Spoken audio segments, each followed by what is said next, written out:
Hello and welcome to episode 43 of Let Them Eat Cake. My name is Jack. My co-hosts are John and Ace. Today we will be continuing our discussion with Sino Talk from last episode. We dive into the South China Sea, territory disputes and more this episode. But before that, just like always, let's get into some headlines. So my first story is going to be about the Islamic regime in Iran has carried out another 4 executions of Kurdish men. They've been accused of being involved in a terroristic plot with the Israeli intelligence agency Mossad, according to the regime's state media on the morning of January 29th. The accusation levied included an apparent plot to target a factory belonging to the regime's defense ministry. Mossad apparently trained these 4 men. Mohammed Farah Marzi, Mohsen Mazloum, Vafa Azarbar, and Pijman Fatahi. These 4 men were all Iranian Kurds, and the Islamic regime has a habit of killing Kurds and blaming Mossad. The accusations also include that they were trained in an African nation before returning to Iran itself. Now, this isn't out of the ordinary for the regime, as I mentioned before.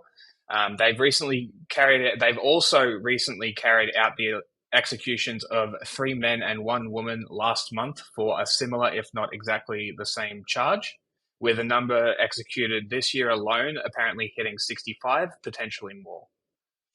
The director of the Iranian NGO, Iran Human Rights, commented that confessions were acquired under duress and thus likely coerced false confessions.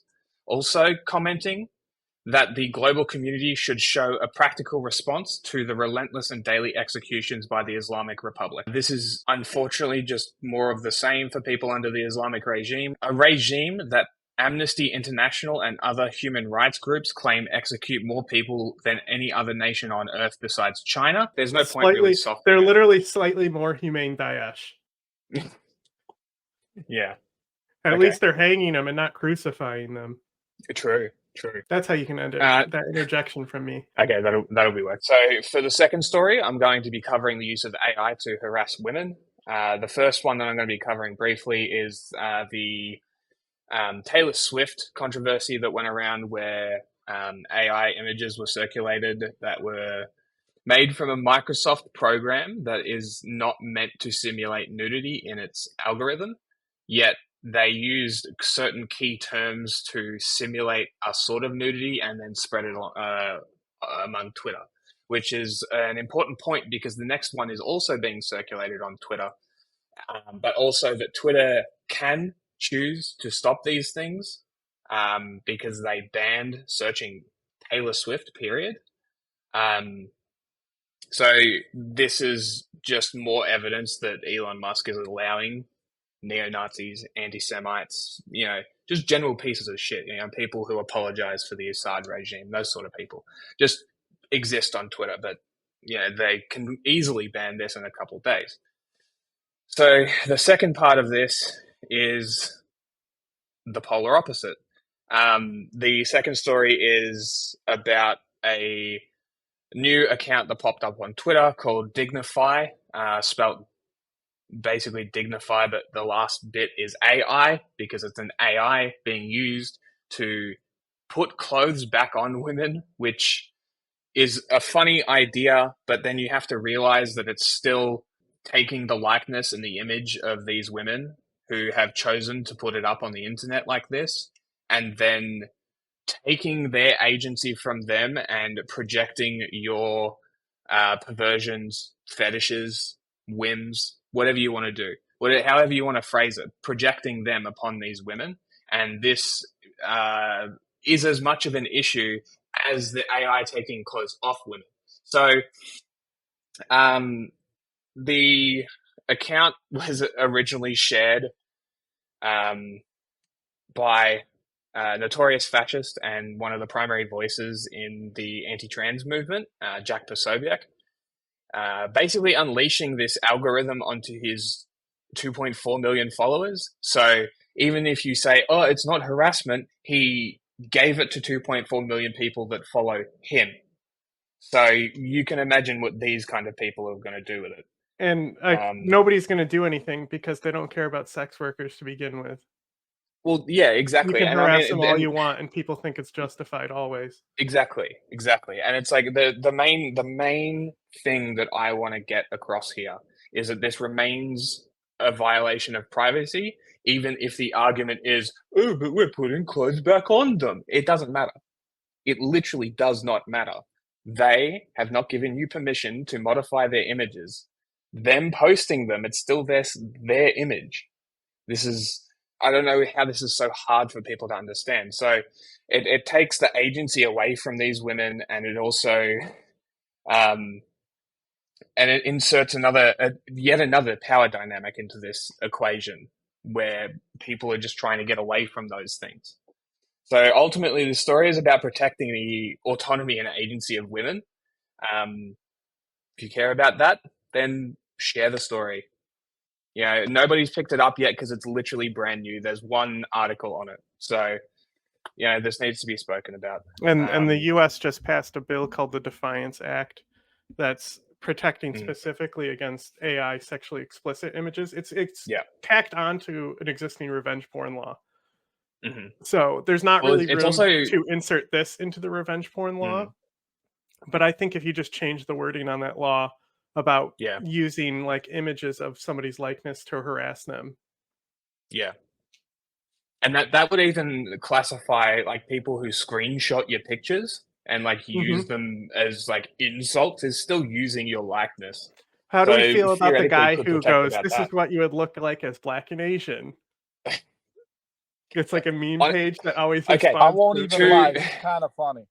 But okay, I agree it's funny, but to be consistent would also be impacted. Just for consistency's sake. Right? He's funny, but he should be clamped down on too. Yeah. Like if he's gonna do it, message the person. Ask him. Most people will probably be like, go for it. I don't think he's using AI, you know? Like no. So it's like, is it just AI that we're talking about here? Or like people actually going through the work of like using Photoshop to do stuff? Maybe he is using AI. Who cares? Either way. There needs to be restrictions in place for AI in general. Now, normally we do underreported stories. This is obviously not underreported.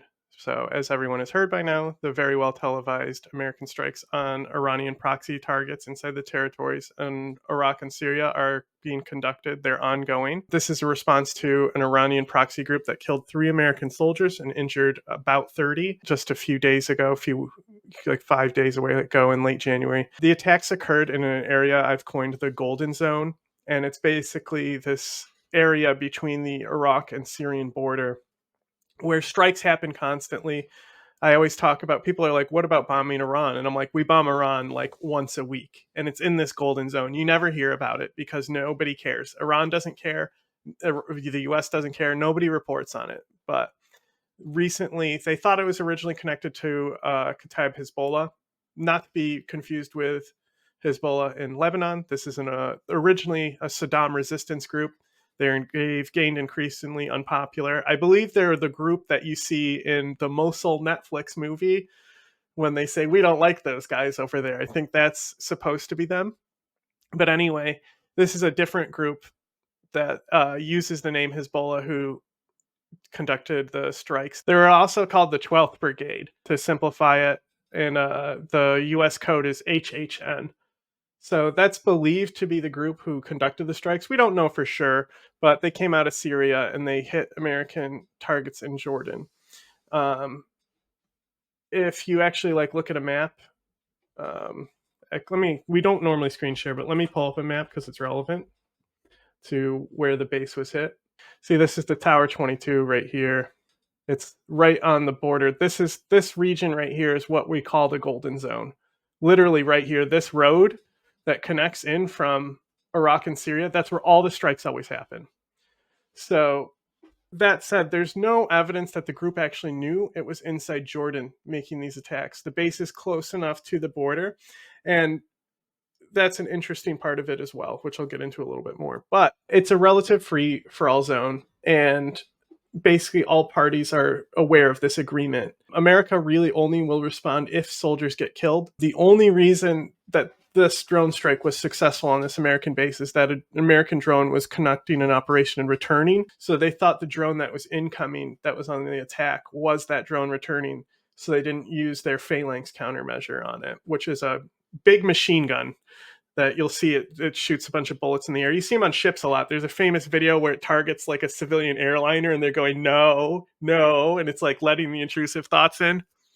And the rounds explode in the air so that way they don't fall down and injure people. It's a very interesting defensive weapon. They use them on embassies and stuff. So there have been about 160 strikes in 4 months. And only about 10% of those have caused retaliation from Americans. So it's unclear whether the proxies that did this are directly controlled by Iran. You'll see this all the time where people say, oh, they said Iran did it. They said Iran did it.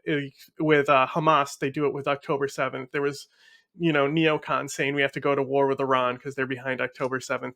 There's no evidence that Iran was like, hey, bomb this base in Jordan. If anything, Iran would have told them no.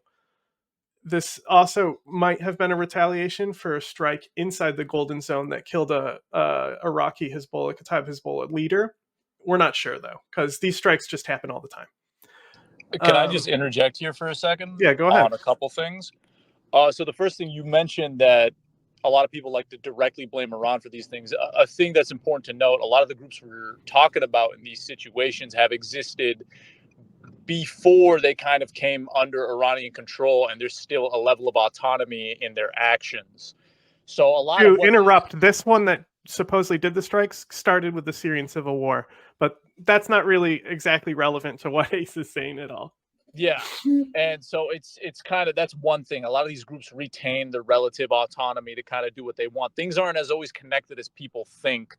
A lot of these proxies, I mean, like, just think about how hard it would be to if they had to coordinate, like, we're talking, they've done over maybe like 300 strikes on American targets at that point. Imagine if they need to ask Iran every time they did a strike. That's just not, that doesn't make sense. Like, if you're at work, do you ask your boss every time before you do something? No, you just got to do it sometimes.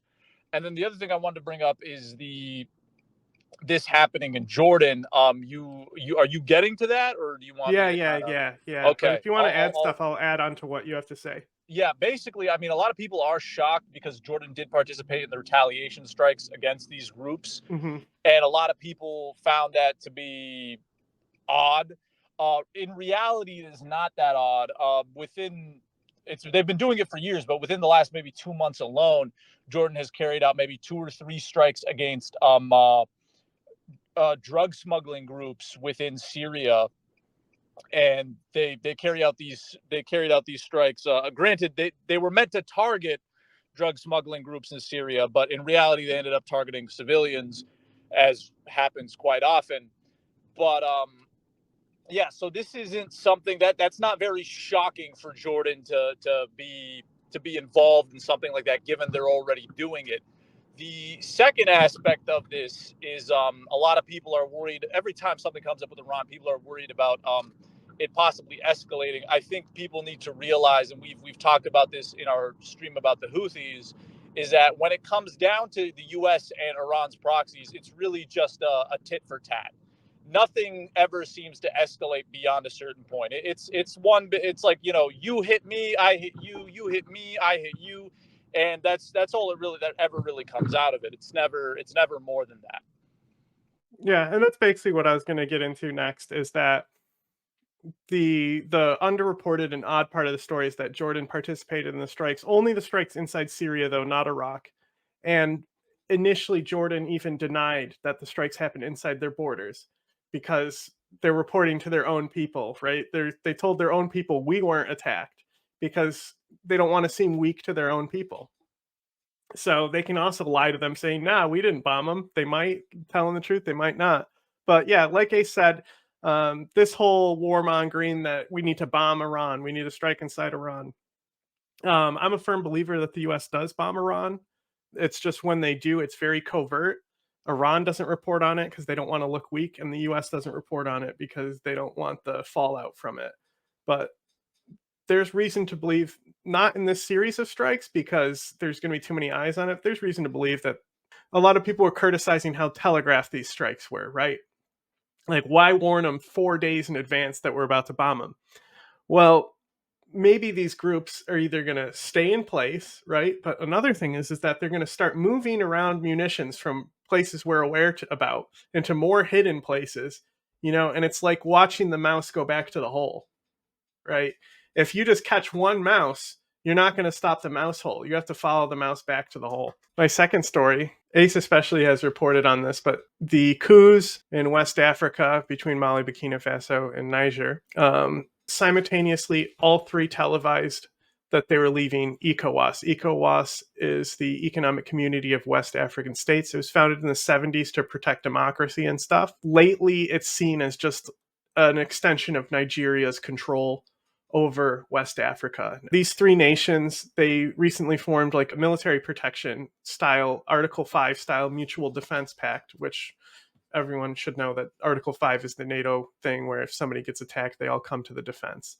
All of these states have been dealing with an insurgency by ISIS, and so there is reason for them to come together. We also, in a upcoming episode where we talk to private military contractor, we talk about this federation being formed in that episode that was filmed a little while back. So what's important here is the coups. They're even in the videos, you'll see them flaving all three of the country's flags and then a Russian flag. So they keep on linking this to be Russian backed, Russian this, Russian that. And again, just like Iran, you need to calm down. Sure, it's Russian backed, but what they're also rebelling against is the Western flawed democracies that have been in place. Young people have been increasingly disaffected by these regimes. I think some of these juntas made great arguments saying like these countries are supposed to be democratic, and they mentioned a certain country as a dictator for 40 years. It's not actually democratic. I think Mali was one of the more democratic ones. No, it was Niger was really democratic. It was considered one of the jewels of democracy in West Africa. So these young people who are going to be more radical and more eager for change, and as we've said multiple times, Africa is a huge young population, and it's something that needs to be paid attention to because it's going to change the dynamics of the continent. And that's what we're seeing here is the young people are in favor of these hardline, populist, strongmen military dictatorships. And this year, 2024, is going to be the year that democracy dies. There's more elections, more people voting than ever before, and we have only given way to authoritarian regime. And to tie into this, the EU just did a 54 billion aid package to Ukraine. Orban didn't want to do it, as we know, and then he was basically beaten into submission. There's a funny picture of him basically crying at the table when they finalized this. And I think this is important to point out because it's been half a year. Ukraine's running out of munitions. America was supposed to supply this a long time ago. Why aren't they? All because they want to make the Biden economy and all that shit look bad. Trump has straight out said he hopes the economy collapses to get himself elected.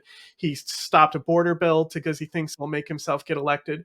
This is not what America should be doing. Like, people need to wake the fuck up and realize that the EU is now showing to be more democratic and functioning better than the American Union. It's an embarrassment. Like, you should be ashamed as an American citizen at the state of your fucking democracy. It's outrageous. The fact that somebody, literally, if Donald Trump goes to prison, he's going to be like a mafia boss running the mafia. The fact that a criminal who is not in power, is not elected, has more influence over our Congress right now than the president of the United States. Like, QAnon is almost right that Donald Trump is still the real president. It's fucking ridiculous. Wake up, start getting involved, and like make a difference here, because it is the year where it matters more than anything else. You'll see it all the time, especially communists will say, they always want to say this election is the most important election. First of all, that's never been a thing. They didn't say it about Gore. They didn't say it about Romney. It's never been a thing. It specifically happened when Donald Trump ran for president. Okay?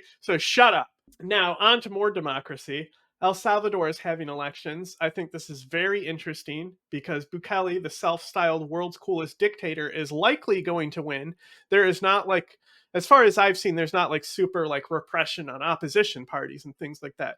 He's so popular as a dictator, a self-styled dictator, that he's actually going to be the first dictator to win by like 85%.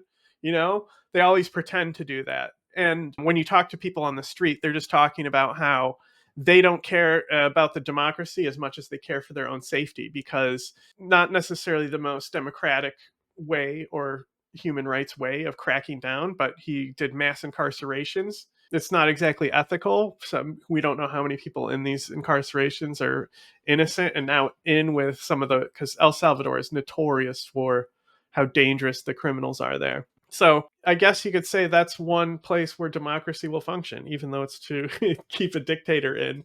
Also, just a side note, the Philippines, we might want to keep an eye on that, because Duterte's party and the Bong Bong Juniors right there, they kind of like broke their alliance. I don't know over what, probably China or some shit. Argentina, everyone has been watching this saying that it's going to be a fascist takeover. There's been a lot of protest here, and people are like, oh, it's protest against Milei.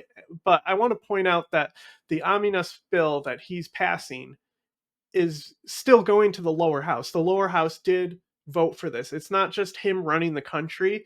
It's still, it would be like protesting against our omnibus bill that Biden passed, you know? So I think that people who are left wing are just angry that he's elected, like how we would be with Donald Trump in the past. But should be clear that it's not exactly like him being a dictator and forcing this bill in. Their democracy is still functioning as it should be. What's interesting is they asked him if there was a plan B if the bill doesn't pass, and he said there is no plan B. And to wrap up, I just wanted to highlight if you it's a video by Sky News that they just put out. So if you go on YouTube, it's how Brianna Ghey was lured to her death. This is the trans teen who was stabbed to death. So it's like a quick 3-minute story. It's very interesting because they basically use signal intelligence, open source intelligence, and all this stuff to piece together everything that led up to their death. So they show her on CCTV. They have the text messages. They show how everything went down.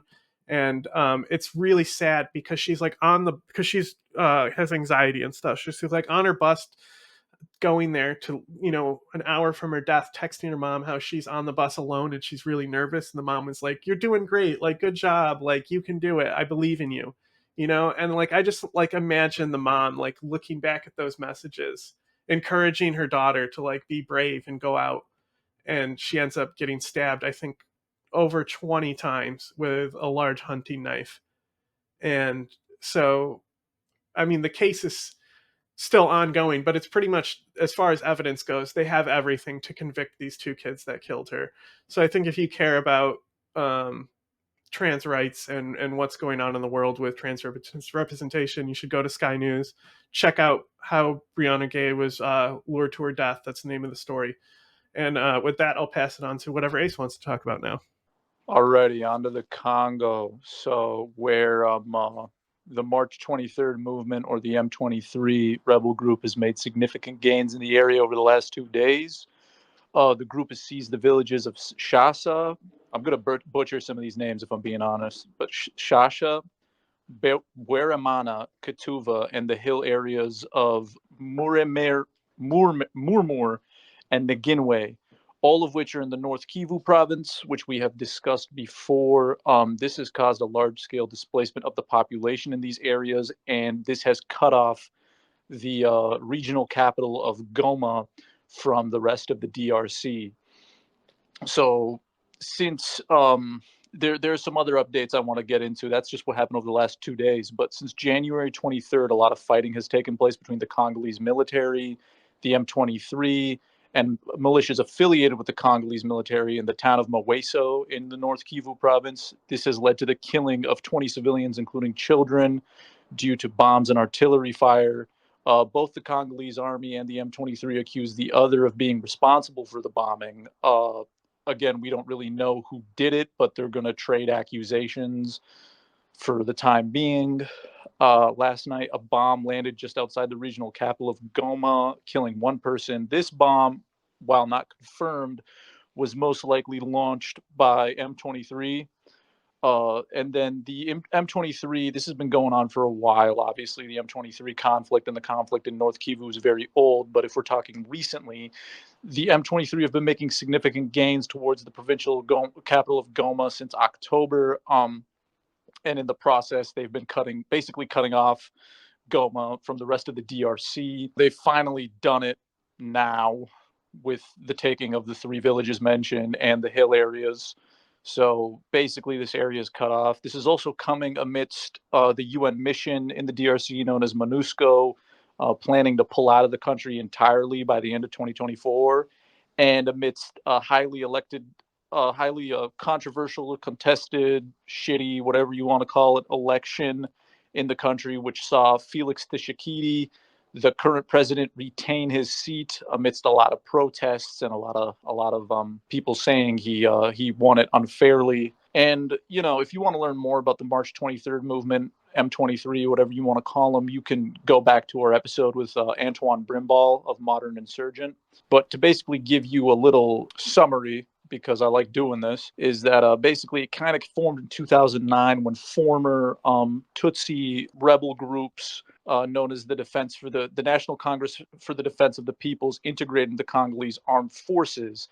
And then it began sprouting up in 2012 when the M23 basically accused the government of the DRC of enabling deteriorating conditions and not upholding previously signed peace treaties, which led to the M23 rebellion, which lasted between 2012 and 2013. And that conflict killed about 7,000 people and left 140,000 displaced. To go back even further, a lot of Rwandan rebel groups, such as the Banyamulenge and the Rally for Congolese Democracy, these Rwandan-backed groups went into the Congo to hunt down perpetrators of the Rwandan genocide, such as the Interahamwe and the Hutu Power Movement. But in the process, of course, that's not really how it went down.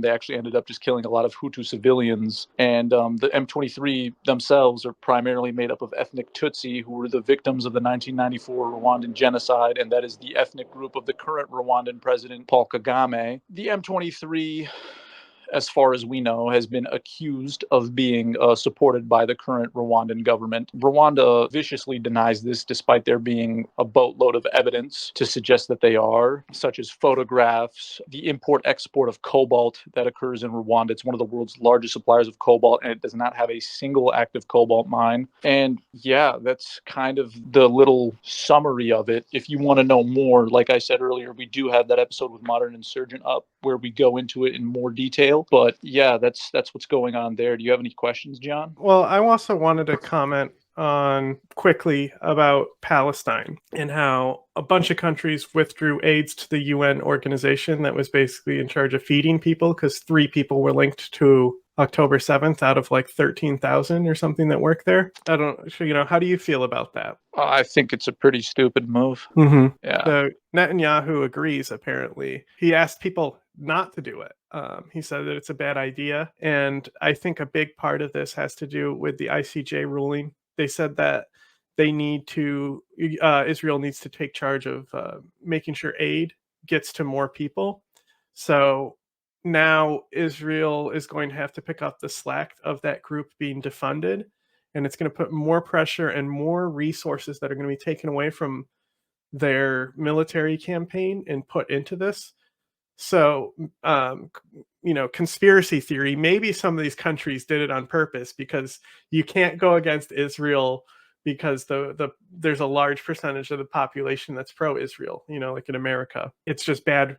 People give AOC shit, and she's like in New York, where there's a lot of people who support Israel. Like, she has to preserve her own thing, and she's not going to straight out call it a genocide. But this might be kind of a subtle way of them to put pressure on Netanyahu to end it, because if they're pulling funding for this organization and he has to step up the funding, then he doesn't have to fund them if he stops bombing them, basically. That's all. Anything else we want to touch on? I just wanted to say the UN has employed people who worked for the Assad government in Syria, and I believe they've employed a lot of really fucked up rebel commanders in the DRC as well. So a lot of this grandstanding, I almost agree with your conspiracy in that sense, because it seems like too much moral grandstanding to even be true about 3 UN employees who, for all we could have known, have been janitors, being involved in the October 7th attack. So that's all I wanted to add to that.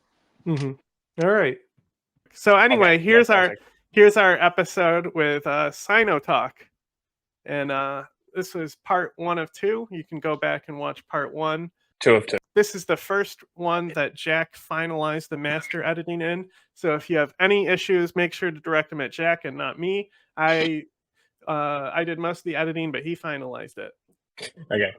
It was 2 of 2, but I said it, so you can just leave that in there. That'll be fine. We have a weapon more powerful than the British Empire, and that weapon is our refusal to bow to any order but our own, any institution but our own.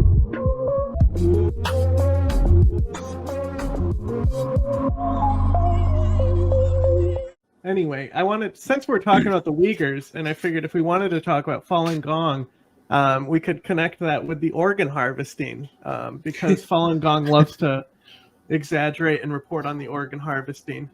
Before we go into that, I wanted to ask, even though it's like purely speculation and it's just a theory that I have, but how connected do you think the ramping up of the sort of tightening of the grip of the Uyghurs has to do with the Belt and Road Initiative? I think it has to do with a lot of it. The Belt and Road Initiative is Xi Jinping's legacy in a weird way, because he's trying to use that as for various means. One is to reestablish the Silk Road. I know a lot of people say, "Oh, the Silk Road is BRA just another Silk Road 2021." But no, that's what they're trying to do. And not only that, but expand it into the maritime domain as well. That's where the port in Baluchistan actually comes into play. Not only that, but they're trying to regain and expand their historical influence from not just the Central Asia region, the Southeast Asia region, and in Northeast Asia, but to expand it globally to where they can actually say to themselves that we're in our rightful place of the global order. Mm-hmm. But then with that, they know that any militancy that would take root in Xinjiang would go after those projects. Not only that, but you also have to take into account that a lot of China's nukes are located in Xinjiang. Really? Mm-hmm. Interesting. A lot of their strategic ICBM infrastructure is located right there. I did not know that. That is very new information. That's very interesting. Yeah, a lot of people think that it's located. China actually has all their ICBMs and on televector launchers that are mobile. No, before that they've copied the United States and the USSR and made a lot of silos in Xinjiang. That's crazy. I had no idea. Very interesting. Okay, so now that is being covered, we can go into organ harvesting. Is it real? I mean, it is. There's been a lot of evidence. It's very well documented through the UN before they decided to lessen their degree of coverage on it because of China. Amnesty International does some stuff, but again, going back to Epoch News, you kind of see a bias towards their work. And then with Epoch News, as John pointed out, they kind of exaggerate. Well, not kind of, but they do exaggerate on certain topics. And again, I like to point out that's not discounting the work that they do. It's just the fact that the CCP does a lot of stuff that doesn't need exaggeration. It just, whenever you do exaggerate it, the CCP uses that, and it became quite proficient at this, by the way, at using that to point and destroy our entity's credibility. Say, oh, well, we don't do this. We detain 1 million Uyghurs and rape the women until they get pregnant, but we don't harvest all their organs. But we don't really do any harvest organ. We don't do it on the scale that the Epoch News says we do. Yeah, it's easy to dispel something that's overinflated. Exactly. It's like, no, we don't do this. And then Adrian Zenz comes along. We know about him. Yeah, he does a lot of work in this, and he actually got a lot of flack from Heineken, or the company Heineken, because of one of the papers where he says that, or one of the articles he wrote that actually says, hey, hey Heineken, your Chinese a subsidiary, forced the beer that it produces to literally be used to subjugate Uyghurs by making them drink it. Okay. Yeah, and there's like like the rumor of like the halal organs. And I always tell people like they make them eat pork. They couldn't have the halal organs. You can just sell halal organs. You can harvest them from whoever you want and just say, "Hey, it's halal. Pay a premium." Right. Right. Who are we kidding with that? Like they can get halal organs from whoever. Yeah, it's one of those things in which the CCP knows how to play the card that they were dealt. Mhm. Not only that, but the work with ADNZs, and the reason why I highlight that that specific piece is because Heineken actually came out and said, "Oh yeah, we examined this before, and in some university think tank employee, that's what they called him, Zins. Oh well, I mean he's totally wrong. I mean he doesn't know.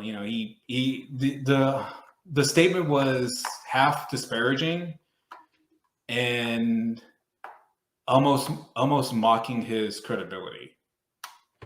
And it was just, I mean, like, you're a multinational company. I mean, you don't need to say some of the stuff like this or frame it as such. But then again, we know who wrote this article. Or then again, we know who forced you to write this statement. I think we should just kind of touch up on kind of China's projects in Africa. I mean, they seem to be taking a pretty big risk there. Recently, I think al-Shabaab attacked like it was a Chinese-funded project. No, it was not. Never mind. That was not a Chinese-funded. It was a project, but it was not a Chinese-funded project. But a bunch of Chinese miners in the Central African Republic, like a few months ago, got like kidnapped and then freed by Wagner. So there seems to be like a pretty significant risk to operating in China, and for China operating in Africa. And so like kind of what's the goal there? What are they trying to do? What's the outlook over there? So I think regarding that one incident you talk about, there's a lot of rumors and speculation of who actually conducted the attack. Because with that country, the Central African Republic, you can never really know. Or are you talking about the mining incident where the Chinese miners were killed? Because I'm talking about the one where they got kidnapped and they had to get rescued. Both, actually. But if you're talking about the attack on the mine, there's the Wagner and some back in like 28. It was like not 2018. It was like earlier this year, back in like March or something. There was like a lot of article here says March 19th. Yeah, there was a lot of back and forth between Wagner and a militia group called the Coalition of the Patriots for Change, basically accusing each other of killing the miners. Yeah, so I mean, it's one of those things in which they both have their reasons to do it, so I don't know, like that's the reason why I say like that's illustrates the risk that China faces with operating in areas such as the Central African Republic and Somalia and the DRC and in South Africa and Nigeria, is because these are places that are not the most stable politically and then also economically.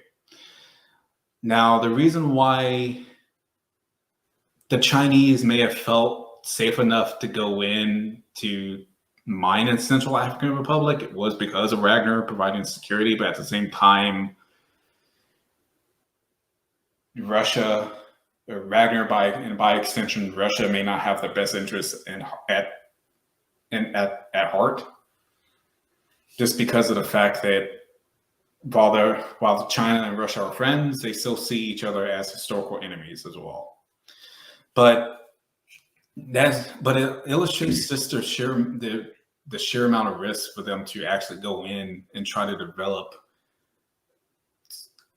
a lot of these areas in Africa, because one, they really don't know who to trust.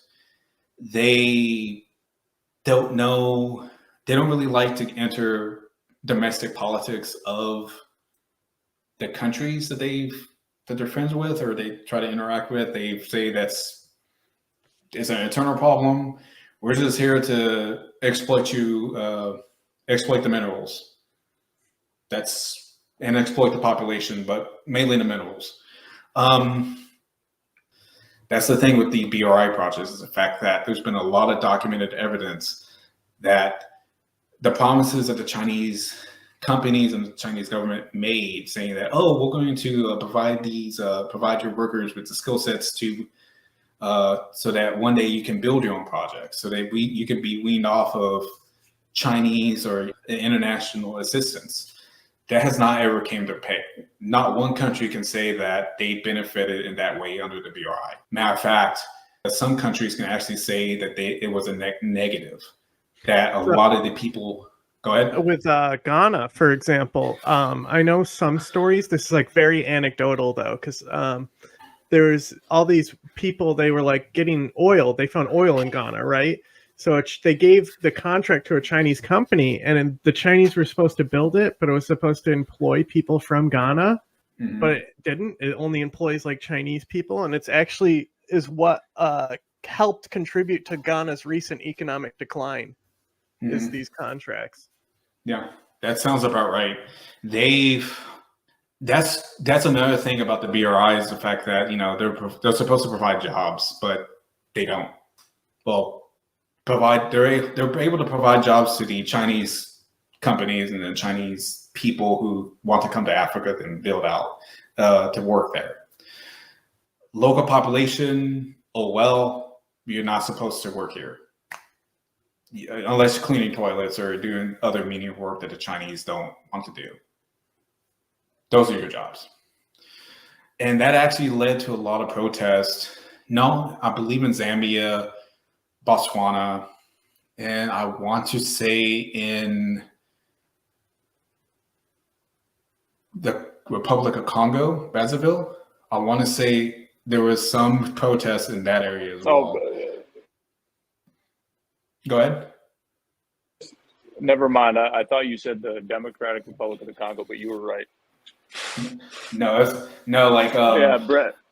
Brazzaville, like the Congo. Yeah. No, it's like I know how to. When you dated someone from the Congo, from the ROC, they'll make you like write a report about it. It's very awesome. It's very awesome. It's like, no, we're our own state. We're our own state. I'm like, okay, I get that. I'm sorry. I apologize. Anyways, yeah, it's one of those things in which China wants to move into Africa because they can see this as a potential source of natural resources, but also to increase their diplomatic influence, whether it be benign or covert.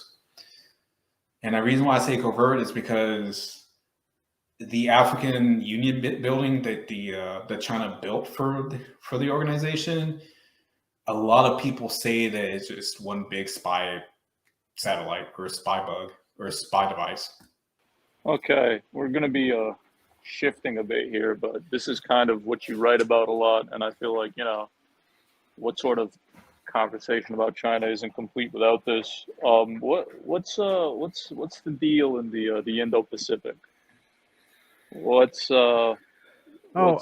just saw also, speaking of that, Bhutan, I guess, just moved closer to China, so they got 1 point on their side now. Well, I mean, with Bhutan, are you talking about they're finally delineating what China wants the border to be, or? I don't know. I just saw a headline that they moved relations closer with China. Oh, it may be because of that, because they've also been trying to push the Bhutan to establish diplomatic relations with them, which I don't know if they will, because in a sense they're a Tibetan people, and so it's kind of weird that they're trying to establish relations with them when your kin is being, genocided culturally. That is very strange. It's very strange how countries act, though. Some things don't make sense. In a weird way, Bhutan is trapped between two giants, India and China, in which I kind of want to know how India feels about this. Because Bhutan, you kind of seen them play India off of China to, at least stay out of the conflict between them two powers. But then after the Gords incident, I think it's referenced there. I think it should be referenced in that article, actually, the South China Morning Post. But after that little dispute between India and China in Bhutan, I'm not subscribed, so yeah, it's fine.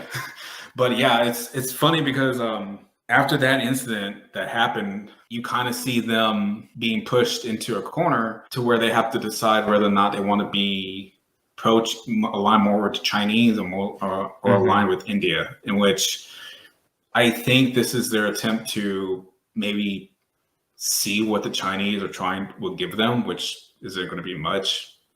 And then on the flip side, they may just go back to India and say, this is what the Chinese are going to give us. What's your take on this? And play them off each other. It's going to be a very interesting few years, I think. Mm-hmm. Nobody who's come at who China's come at has really come out in a good place.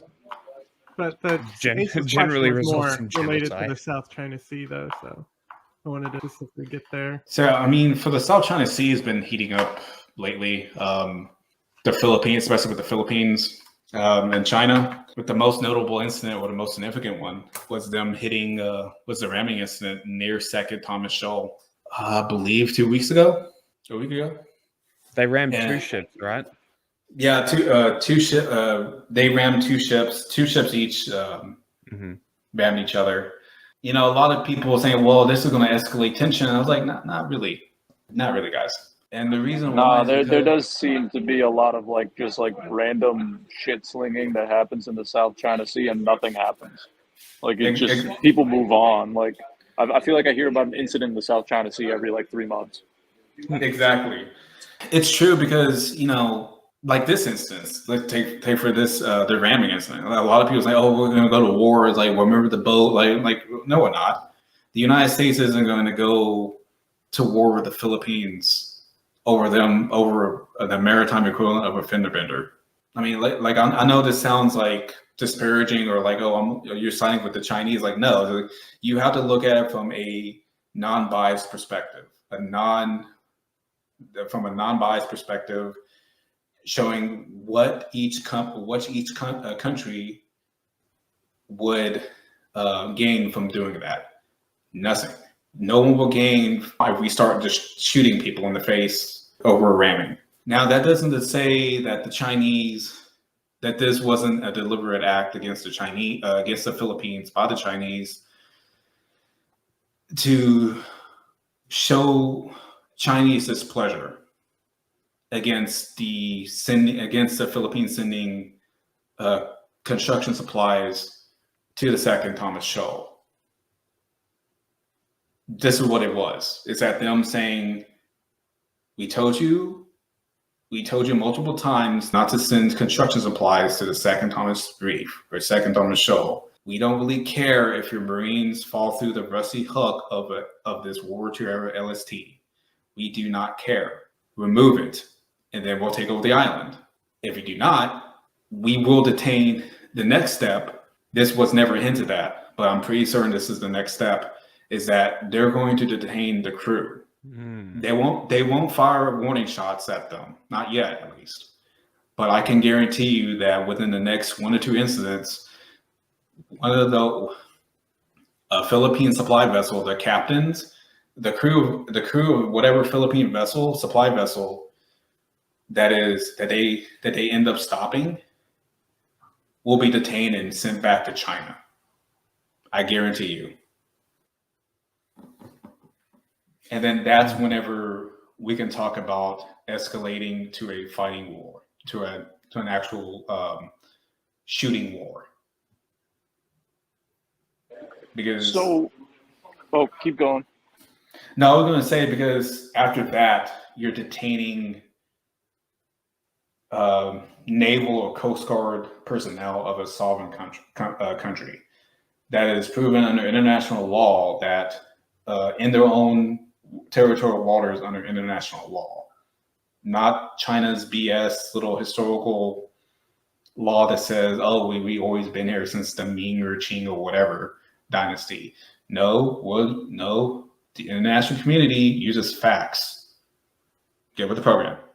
So what is like China's sort of gripe or strategy in the Indo-Pacific and the South China Sea? Like, what's the I guess end game for them here? What's the point? What are they trying to do? Well, in the South China Sea, it's multi-pronged. One is so that it can get control of the entire South China Sea because of the potential for mineral deposits, natural resources, and whatever fish that still remains after the Chinese fished it out. But then not only that, but there have been talk that the Chinese Navy may be able to send their nuclear submarine, ballistic missile submarines down there as a sort of deterrent patrol to launch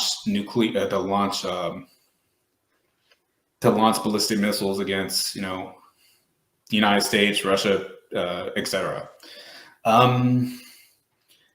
And then also with that, just to be able to control the Straits of Malacca as well, because if you control the South China Sea, you essentially control who enters and who exits the straits on the Pacific side.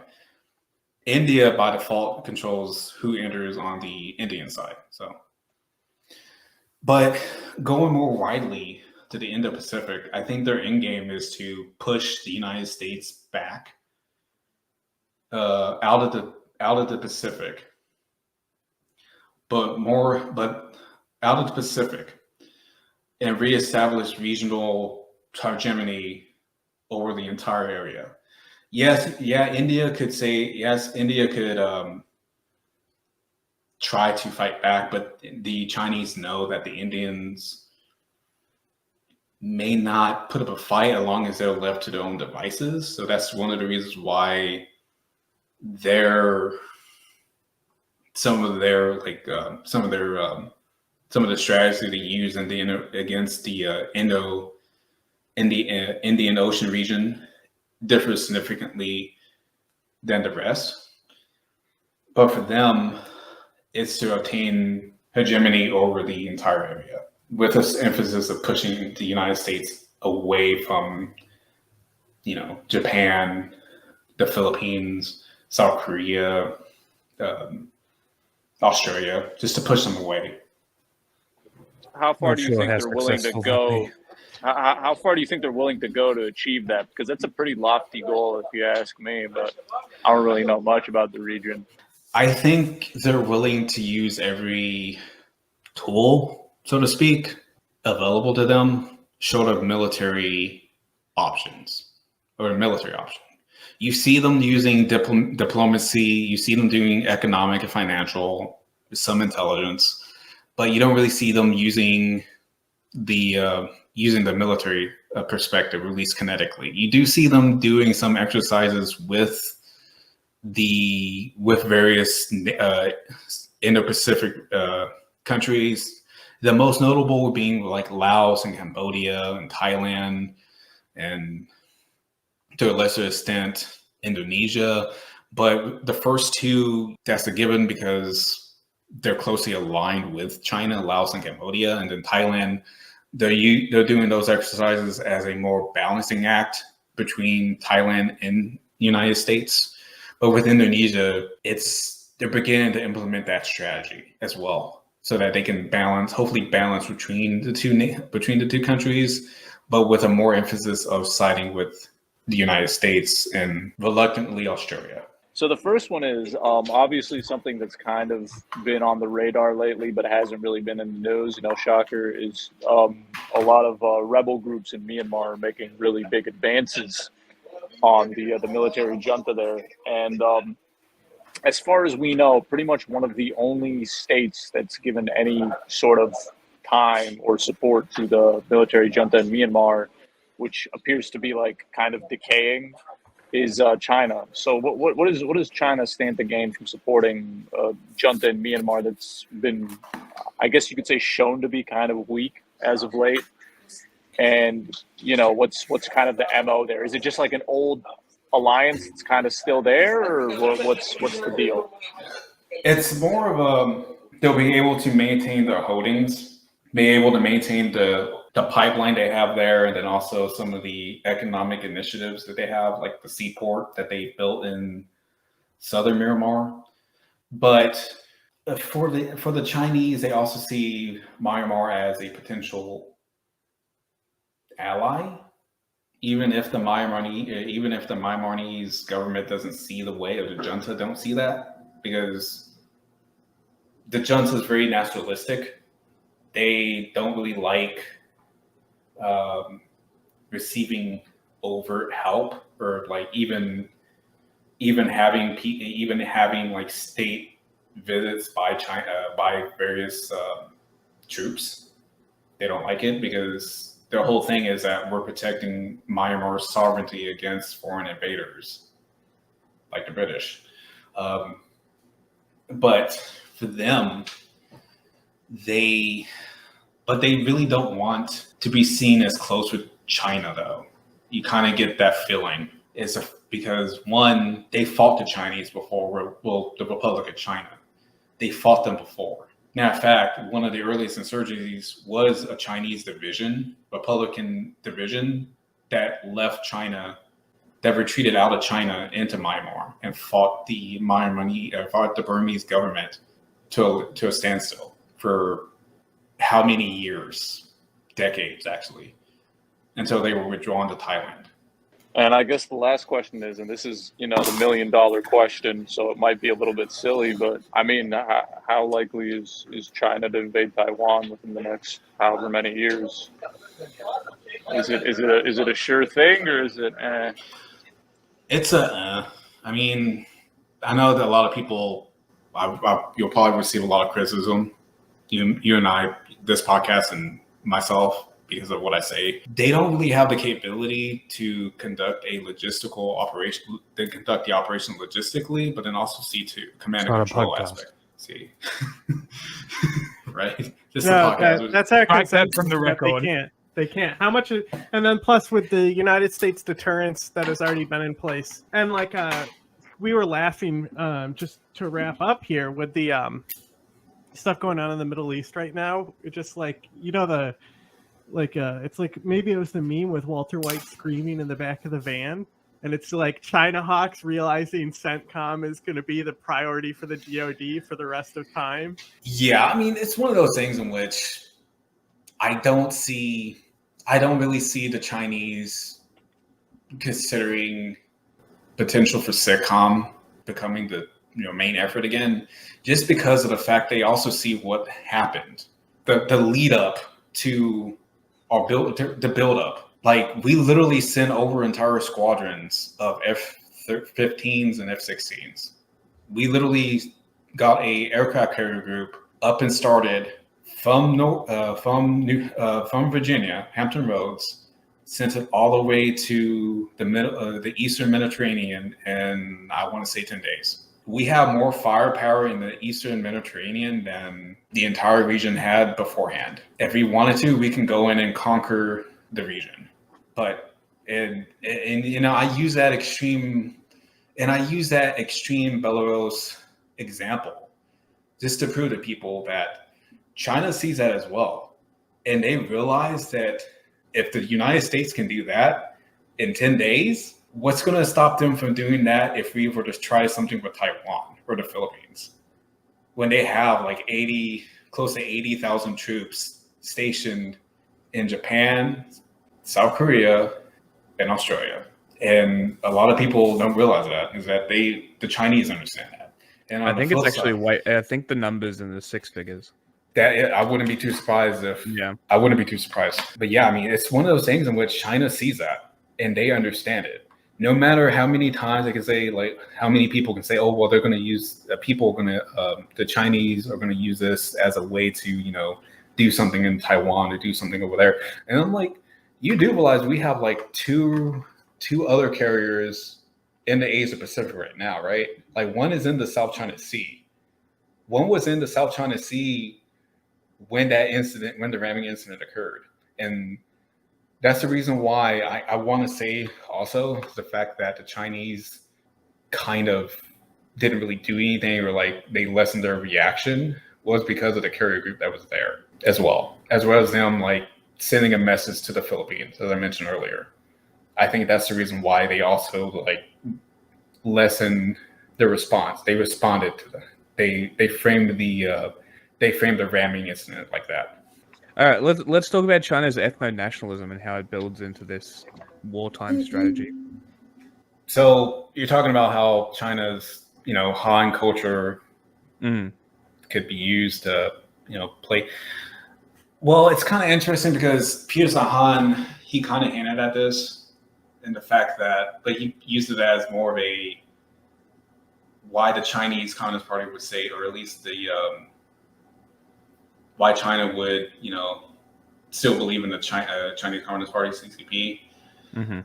But he kind of misses the point of the reason why Xi Jinping emphasizes being Han is unique, or being Han is a good thing, besides the economic, which is almost about to go away at this point.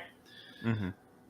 It's the fact that to Xi, being Han means you are connected to this ancient culture that spans 5,000 years, that we can lay claim to, that we are literally the oldest country, quote unquote, on Earth, that we as a CCP, as the arbitrators of this 5,000-year-old history that we also like to destroy and amalgamate to our own ends, but we won't talk about that. We as the arbitrators of China, of Zhongguo, we control the Chinese people, the Zhonghua Minzu, wherever you are. You could be in East LA or in West LA, in New York City, Chinatown. You could be in Nigeria, Laos, Nigeria. You could be in Cambodia or Indonesia, Bangkok, Indonesia. You are still Chinese. You may not be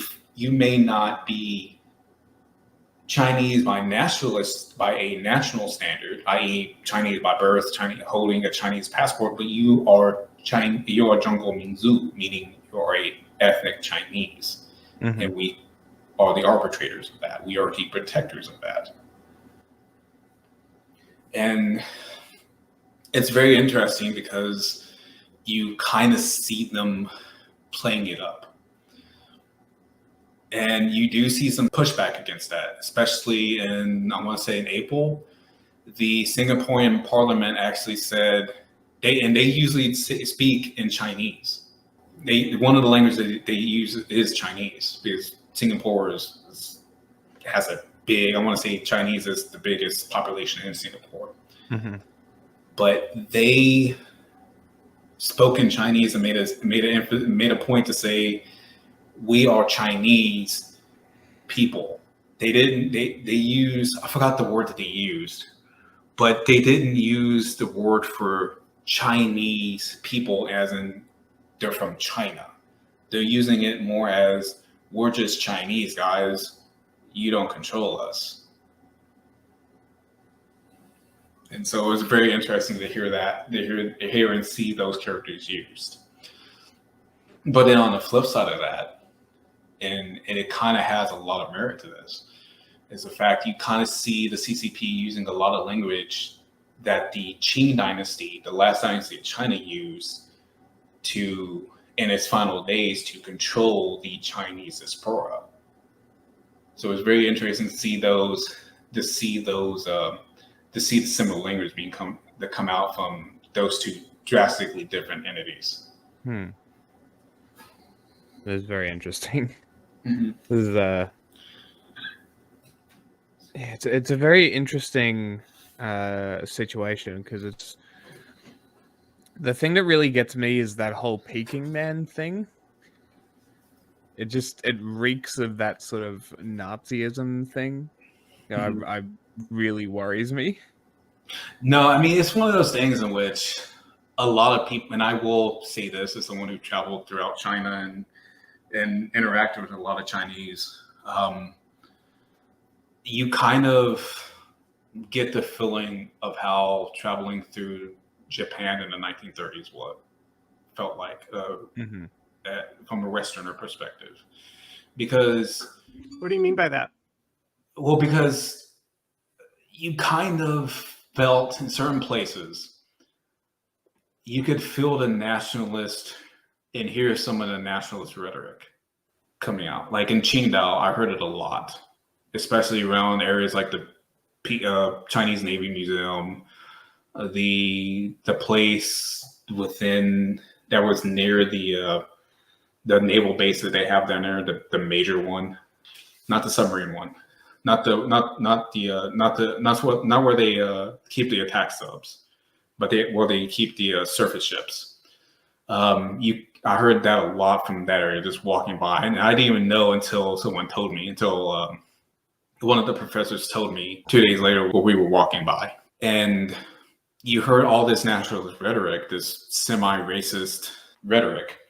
And not only that, but then also felt it increase in certain ways. From my various times traveling throughout China year after year, you kind of get this. I kind of now I understand how they felt, like the Westerners who traveled throughout China or throughout Japan felt, because hear some of those accounts of those people, they receive the same thing, like, oh, but more overt, like, oh, well, you're just a Westerner, you mean nothing to us, you're a Westerner, we're Japanese, we're the chosen people, we're the people of the sun, you're just a barbarian. So how come the United States won't stop bullying China? Well, it depends upon if you're going to go with the CCP and pro Beijing rhetoric. According to that, the Chinese think that anything we do that prevents them from doing like a lot of the outrageous stuff, or like stealing IP or technologies, is them being racist against China, which it's not. It's not. Like, I know a lot of people who say this on social media, LinkedIn, things this is that say, oh, well, it's this is more, Biden's chip restrictions are morally reprehensible. I'm like, is it really, guys? Is it really morally reprehensible? Are you really attaching morality to economic sanctions when it's been proven time and time again that China steals literally anything that's not bolted down in terms of IP, in terms of intellectual property? Okay, so has any of this nationalism, like we talked about it earlier, but the 100 years of humiliation, how does that work into it, and how do they use, like, their history of oppression to, fuel nationalism? They use that as a driver for it. You kind of see it, especially in Xi Jinping, that the whole rejuvenation of the Chinese nation. That, we're protecting you. I'm trying to give you your respect back. We're learning from the Qing dynasty of old, those people who didn't want to modernize, or those people who didn't want to take Western concepts and use them against the Westerners to eject them or remove them from China.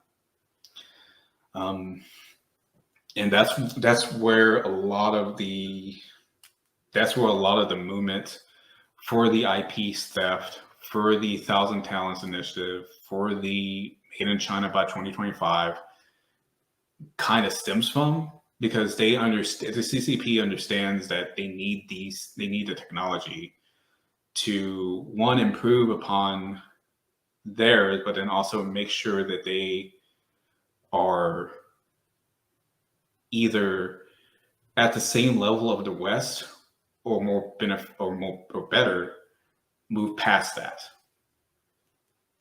And you kind of see them, and you do see them attach a nationalistic and ethno-nationalistic segment to that as well. When everything is like kind of all said and done, right? Obviously, none of us can really predict the future, but what do you think kind of Xi's legacy will be domestically in China? Like, how will he be remembered domestically? Man, it could go one of two ways, really. I mean, it could either be responsible for the downfall of the CCP because of its stupidity, and I say that That'd be epic.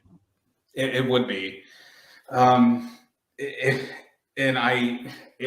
would suck bad for the world, for the globe, for the rest of the world, but realistically, for the Uyghurs, Tibetans, Mongolians, the Manchu, and all the other ethnic groups would be happy that the CCP is gone. But on the flip side, if she somehow survives this and dies, and another person just so happens to be able to take his spot, then he will more likely be seen as another Mao Zedong. That you may have another Deng Xiaoping say that, for all the good that Mao did, like liberating us, establishing, the PRC, he did some bad stuff too, like the Cultural Revolution and the Great Leap Forward Famine and the repression and so on. I could see his legacy going either those two ways. So all these experts say that China's the fastest growing economy and it's going to surpass America eventually. So when is America, when is the American century going to end and China's time coming? China's time may not even come. Their economy is slowing down. Their economy may not even recover from COVID-19 and Xi Jinping's common prosperity initiatives. There's indications that is the case, that, it's been lagging for some time. Yes, you did see some growth in Q3 of this year, but I want to see growth. I want to see Q4's numbers before I say, okay, there's a slimmer of hope. But even then, let's just say if China actually does somehow economically rebound, they still have to deal with the real estate crisis, the youth unemployment, and the debt that each province has. And China may not, or more specifically, Xi Jinping may not want to deal with that, but he has to, because by now they can no longer kick that can down the road like they did before. They cannot just simply say that, oh, well, we can get people to buy more of our stuff. People don't want to do that anymore. People understand the risk of being overly reliant on China for supply chain issues, They understand that. And so for them, realistically, they have to get people to consume internally, domestic consumption. Chinese people may not want to do that. We've seen them do, like, buy some stuff, but that was usually around the holidays. And now, but realistically, for them to say, for the Chinese government to pivot towards domestic consumption without setting the necessary reforms is a recipe for disaster. So can we get into a little bit about how manufacturing is changing? Because they always say, China's the factory of the world. How is that going to change in the future? Well, a lot of the companies who are smart enough will or have started moving their operations away from China but you already do see this happening. You see a lot of companies reorienting their operation towards Vietnam, India, the Philippines, Mexico, surprisingly enough. The Dominican Republic is trying to get in on some of that action, but it's a little iffy at this point. And so you see them doing all these things. You kind of really don't see them getting it back because, again, companies understand the risk of relying on China to being the world's manufacturer. So they want to lessen that degree of risk. And then not only that, but again, going back to the domestic consumption aspect, they would have to reform the yuan in order for any domestic consumption to take hold and be significant enough to rejuvenate the economy. But Xi Jinping doesn't want that. No one in the Chinese Communist Party wants that because they understand as soon as they reform the yuan, then they will be at the mercy of the U.S. dollar and the U.S. dollar, the yuan, the yen, the pound, the euro, pretty much the reserve currencies of the world. They'll be at the mercy of them. And the yuan is not strong enough by itself. It's not strong enough to be a viable, to stand by really by itself without help from the Chinese government. Tell the BRICS people that. Help from the China. Help is, they control basically whatever the currency's worth. Yeah, it's one of those things in which, India... But they have so much less debt than America. That must mean their currency is more valuable, right? No, they've... their debt is real hidden. Like, to say that they have $1 trillion in debt is an understatement. I would probably put it as 2.5 trillion. Is China a world power now? Is it going to stay a world power? Is it going to fall from grace? Let's kind of wrap up with that. Also, is China a leader in green energy? Yeah, no, you know what? A commie told me today that it's actually America's fault that China is like that because we buy all the stuff. So if they weren't exporting in their dirty factories everything we buy, then it wouldn't be contributing to the smog. Yeah, sure. I mean, we told them to dump cadmium right next to the river. Yeah, sure, whatever. Logic. Mm-hmm. Well, we support it with capitalism. You know what? I mean, like, yeah, we may support it, but then also at the fact that, when China puts in laws that, the CCP officials say, we're not paying attention to this because that's more money out of our pocket. It kind of throws that into the wrench. Throw the wrench into that. But they have made some leeway in the environmental issues that they have, but I don't think China would ever be. There are certain parts of China that won't recover from the environmental devastation that they did. It won't ever come back. They can try, but it just won't. But regarding green energy, they want to, primarily because they need to prepare their environment. But they also understand that a lot of the third world countries are now caring about the environment. Not only that, but they also see the potential windfall for investing in green energy, becoming the leader of green energy. Something the United States either doesn't or can't do because of domestic political issues. And so you kind of see that. And then if China is a world power, I would say they would be a lower tier world power. I say that because they still are economically powerful, even though they have a lot of the economic issues. And they can get these countries who either are willfully ignorant to it or just plain ignorant to, or just thinking that, China can, will always be here. That's not always the case because there's a real chance that China could collapse economically. And I think for them to say that China is a world power, I would say you need to ask that question again in the next 5 to 10 years, more so 10 years. Is there anything China can do to prevent it, or is it too deep now? I think there's a part of me that says they can do it. There's some stuff like reforming the yuan. Xi Jinping needs to leave power.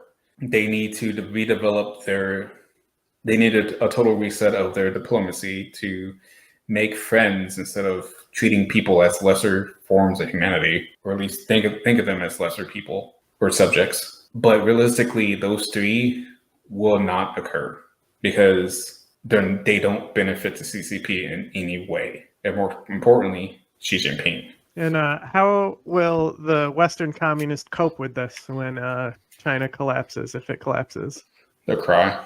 Okay. That's all. I mean, like it's like the Chinese look at Western communists the way that almost the same way that we do. I mean, like they just, like they respect more. They probably respect Russian communists or Eastern European communists more than Western communists, and specifically United States, because they see them as like, I forgot the word for it. White monkeys. No, it was something really. I forgot what it was. It was like liberal. I forgot what it was like. Well, they're not listening, so. Yeah, so it was something, but I would kind of chuckle because the slang term was like white something, and well, the translation was, and it was it was a white Western leftist who doesn't know any better. It was like almost calling them a white idiot. Ignorance is bliss, right? Mm-hmm. All right.